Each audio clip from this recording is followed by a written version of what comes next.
Hello साथियों, कैसे हैं आप सभी।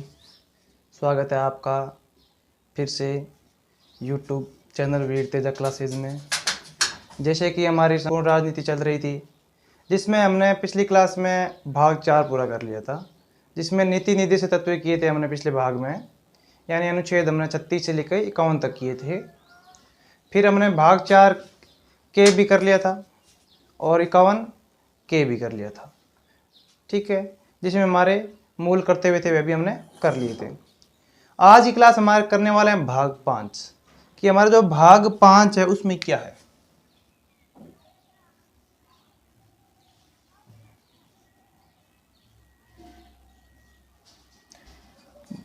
भाग 5 को हम 3 भागों में बांटेंगे। कितने भागों में? 3 भागों में। कार्यपालिका, व्यवस्थापिका और न्यायपालिका। ये भाग 5 के हम 3 भाग करने वाले हैं।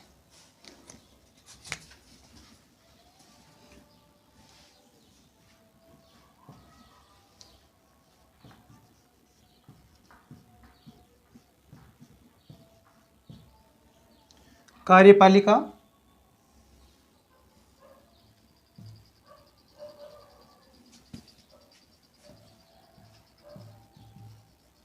व्यवस्थापिका,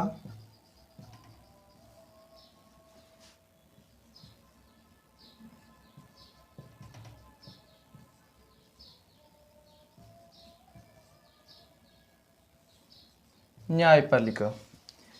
बात करें अनुच्छेद की तो कार्यपालिका के अंदर अनुच्छेद 52 से लेके 78 तक आने वाला है। अनुच्छेद 52 से लेके 78 तक। बात करें व्यवस्थापिका की तो इसमें अनुच्छेद 79 से लेके 123 तक रहने वाला है। 79 से 123।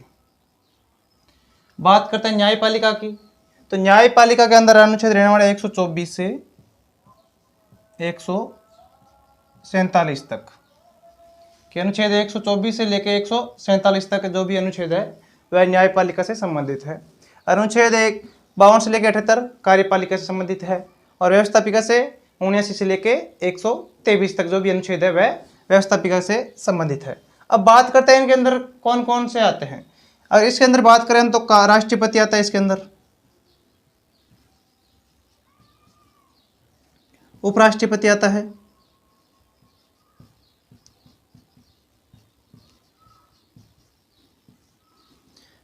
पीएम आता है, पीएम की मंत्रिपरिषद आती है,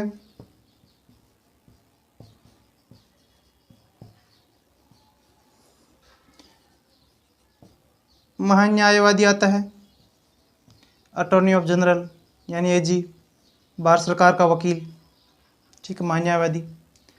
व्यवस्थापिका की बात करते हैं, व्यवस्थापिका के अंदर आती है हमारी संसद, यानी संसद में लोकसभा और राज्यसभा। व्यवस्थापिका क्या आती है? लोकसभा और राज्यसभा यानी संसद। संसद, राज्यसभा, लोकसभा, ठीक है। और बात करें न्यायपालिका तो न्यायालय,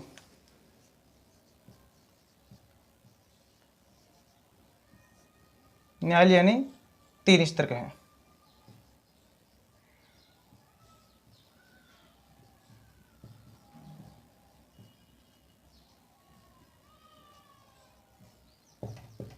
सुप्रीम कोर्ट, हाई कोर्ट, जिला स्तर, ठीक है। ये 3 स्तर के आगे सुप्रीम कोर्ट एक ही है जो मैं पहले आपको बता चुका हूं जो काम है। अब अगर आगे बात करें तो आज हम करने वाले हैं सबसे पहले राष्ट्रपति। राष्ट्रपति की जो अनुच्छेद है हमारे 11 अनुच्छेद है, यानी 52 से लेकर 62 तक। कितने हैं? 52 से लेकर 62 तक। तो आपको राष्ट्रपति पढ़ना है, क्योंकि राष्ट्रपति आप सही से पढ़ोगे तो आपको राज्यपाल समझ आ जाएगा, क्योंकि राज्यपाल राज्य के अंदर कार्य करता है तो राष्ट्रपति देश के अंदर कार्य करता है। बात करते हैं प्रधानमंत्री की तो प्रधानमंत्री आप सही से पढ़ लोगे तो आपको मुख्यमंत्री समझ में आ जाएगा।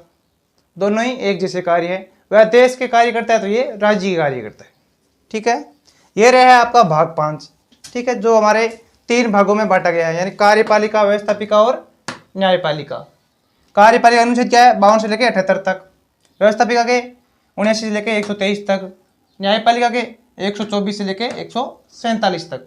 ये जो अनुच्छेद है ये न्यायपालिका के और कार्यपालिका और व्यवस्थापिका के होंगे। बात करते हैं कार्यपालिका के अंदर कौन कौन आता है, तो राष्ट्रपति, उपराष्ट्रपति, प्रधानमंत्री, मंत्रिपरिषद और क्या आएगा, महान्यायवादी। महान्यायवादी यानी एजी, अटॉर्नी ऑफ जनरल, यानी भारत सरकार का वकील है। महान्यायवादी भारत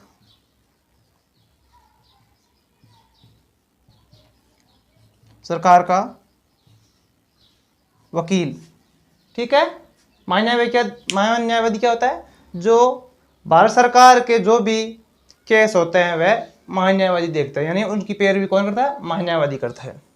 व्यवस्थापिका में हमारी संसद आ गई, ठीक है, यानी 79 वाली राज्यसभा, लोकसभा, ठीक है, राज्यसभा और लोकसभा, ये आ जाती है हमारी व्यवस्थापिका में। फिर आती है न्यायपालिका में। तो न्यायपालिका हमारी 3 स्तर की है, न्यायालय है, सुप्रीम कोर्ट, हाई कोर्ट और जिला स्तर पर मजिस्ट्रेट होते हैं हमारे, ठीक है। फिर हम आगे बात करते हैं राष्ट्रपति की, ठीक है।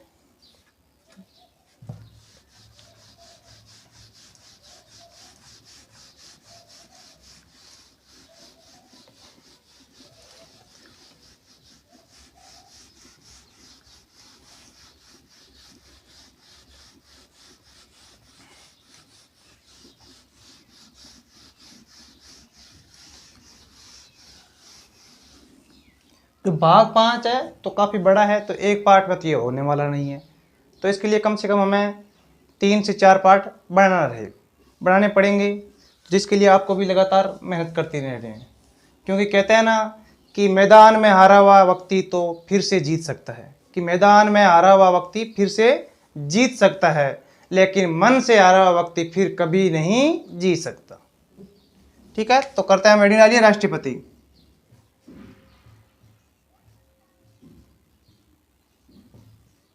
राष्ट्रपति का अनुच्छेद 52 से 62, अनुच्छेद 52 से स्टार्ट करते हैं हम।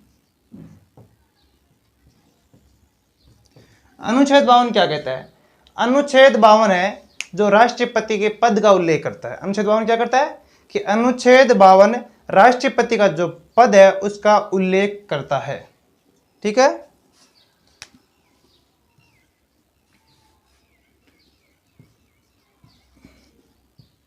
इसमें राष्ट्रपति के पद का उल्लेख है।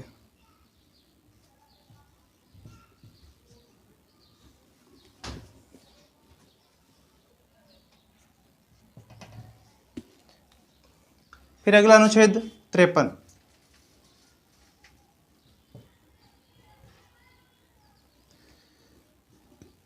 अनुच्छेद 53 क्या कहता है, अनुच्छेद 53 कहता है कि जो समस्त कार्यपालिका शक्ति है वह राष्ट्रपति में ही निहित है, कि समस्त कार्यपालिका शक्ति राष्ट्रपति में ही निहित है, ठीक है। ये कौन कहता है, अनुच्छेद 53 कहता है।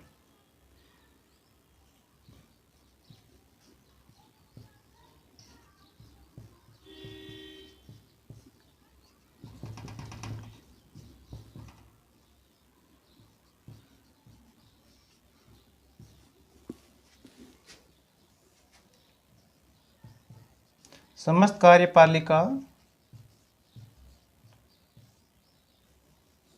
शक्तियां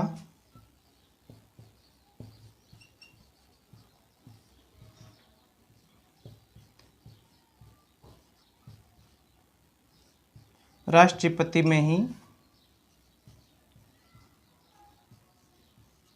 निहित है। फिर आता है हमारा अनुच्छेद 54।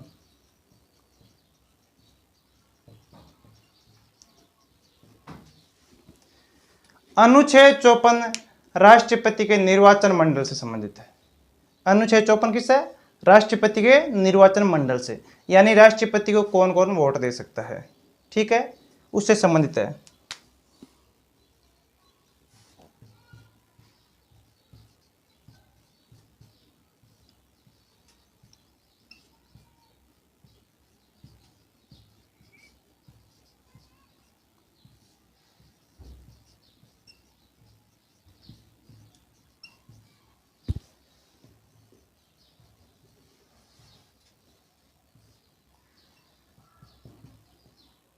ठीक है, कि अनुच्छेद जो हमारा 54 है वह राष्ट्रपति के निर्वाचन मंडल से संबंधित है। यानी इसमें बताया गया है कि राष्ट्रपति को कौन कौन वोट दे सकते हैं। ठीक है, जो हम क्रम वाइज करेंगे। इससे पहले आप चाहे तो इसका स्क्रीनशॉट ले सकते हैं या लिख लीजिए वो, कि राष्ट्रपति का मंडल होता है निर्वाचन मंडल, यानी निर्वाचन मंडल की बात करें हम, ये अनुच्छेद 54 पूरा करने वाले हैं। तो जो सदस्य होते हैं राष्ट्रपति को वोट करने वाले, वह 2 प्रकार के होते हैं, याद रखना। पहले तो सदस्य कितने प्रकार होते हैं? 2 प्रकार के। अब राष्ट्रपति को कौन वोट दे सकता है और कौन नहीं दे सकता, उसके बारे में पहले हम बात करते हैं।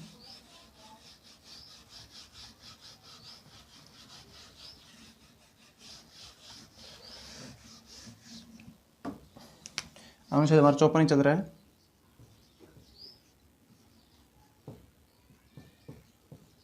ठीक है, सदस्य बात करें हम तो सदस्य होते हैं 2 प्रकार के।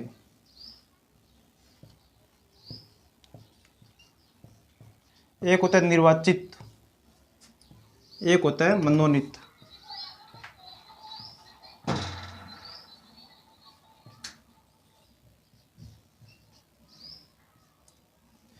ठीक है, एक होता है निर्वाचित और एक होता है मनोनीत, यानी 2 प्रकार के सदस्य होते हैं।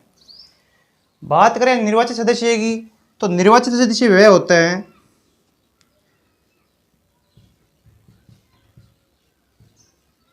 जिनको जनता द्वारा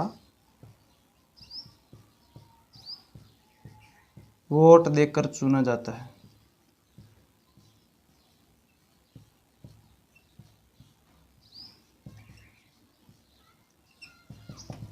निर्वाचित सदस्य कौन होता है?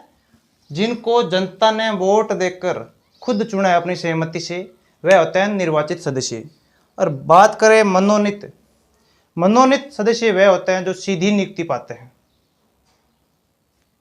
यानी जिनको किसी ने राष्ट्रपति खुद मनोनीत करता है। सदस्य राज्यसभा और लोकसभा में करता था, अब लोकसभा नहीं करता है।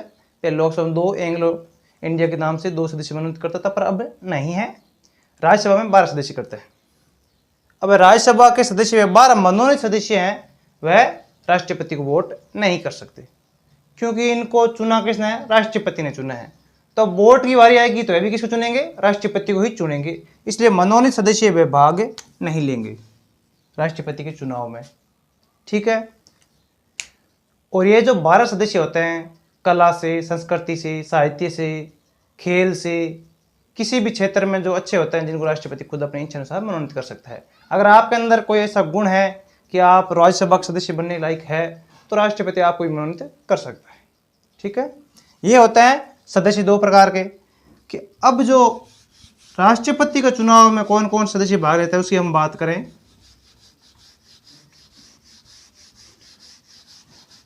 तो राष्ट्रपति को वोट देंगे राज्यसभा के निर्वाचित सदस्य, राज्यसभा के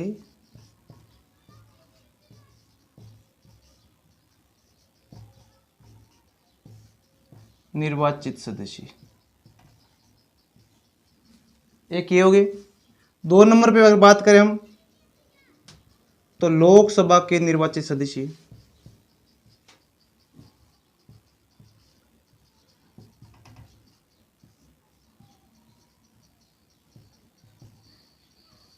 तीन नंबर पे बात करें विधानसभा के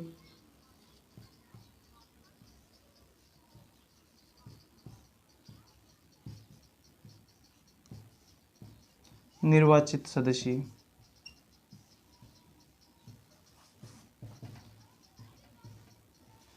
4 नंबर पे बात करें केंद्र शासित प्रदेश के निर्वाचित सदस्य।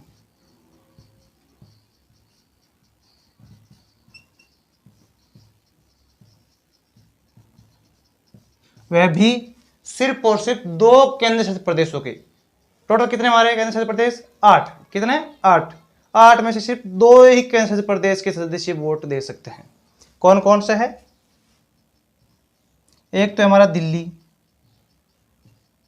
और दूसरा हमारा कौन सा? दूसरा पुडुचेरी प्लस पुडुचेरी। ठीक है, दिल्ली और पुडुचेरी के जो सदस्य निर्वाचित वही राष्ट्रपति को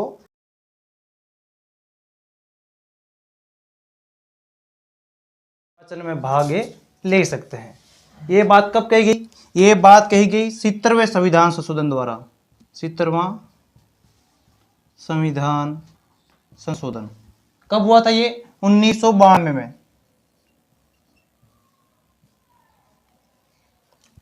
कि 70वें संविधान संशोधन द्वारा कहा गया कि दिल्ली और पुडुचेरी के 2 केंद्र प्रदेशों के सदस्य राष्ट्रपति के चुनाव में भाग ले सकते हैं। ठीक है, राष्ट्रपति चुनाव भाग कौन कौन ले सकता है? राज्यसभा के सदस्य, लोकसभा के सदस्य, विधानसभा के सदस्य और केंद्र प्रदेशों के सदस्य। कौन कौन से केंद्र प्रदेश? दिल्ली और पुडुचेरी। ये किस संविधान संशोधन द्वारा किया गया? 70वें संविधान संशोधन द्वारा। कब जो कहा गया? 1992 में। बात करते हैं अगला अनुच्छेद। अनुच्छेद हमारा रहने वाला है 55। तो यह है निर्वाचन पद्धति के बारे में कि जो राष्ट्रपति का निर्वाचन है वह किस पद्धति द्वारा होता है। ठीक है, निर्वाचन पद्धति कौन सी है? एकल संक्रमणीय अनुपातिक प्रतिनिधित्व गुप्त मतदान प्रणाली।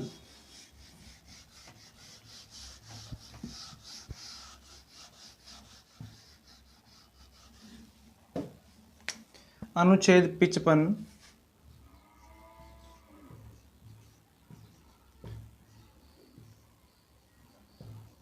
निर्वाचन पद्धति कौन सी है?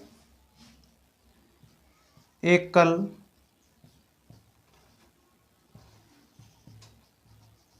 संक्रमणीय अनुपातिक प्रतिनिधित्व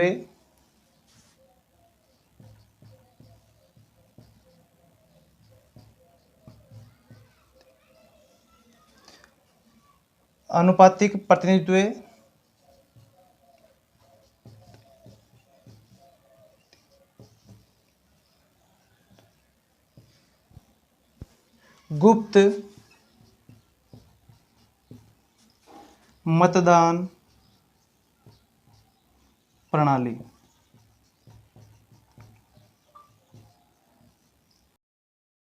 ये है जो राष्ट्रपति की क्या है? निर्वाचन पद्धति कौन सी है? एकल संक्रमणीय आनुपातिक प्रतिनिधित्व गुप्त मतदान प्रणाली। यह है राष्ट्रपति निर्वाचन की पद्धति। ठीक है, जो है हमारे अनुच्छेद 55 के अंदर।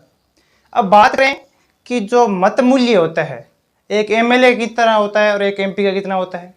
ये मत मूल्य किस आधार पर किया गया था, यानी कब निर्धारित किया गया कि एक एमएलए का और एक एमपी का कितना मत मूल्य होगा, किस राज्य का सर्वाधिक है, किस राज्य का सबसे कम है और राजस्थान का कितना है।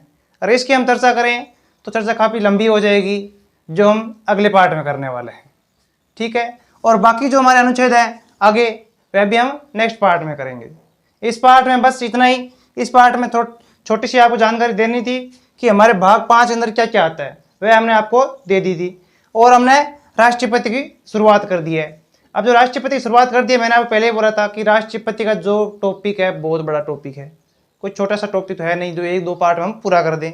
इसके लिए हमें काफ़ी बड़ा पार्ट लगेगा, कम से कम 4 से 5 पार्ट इसके लग जाएंगे। इसलिए जल्दी मिलेंगे अगले पार्ट में।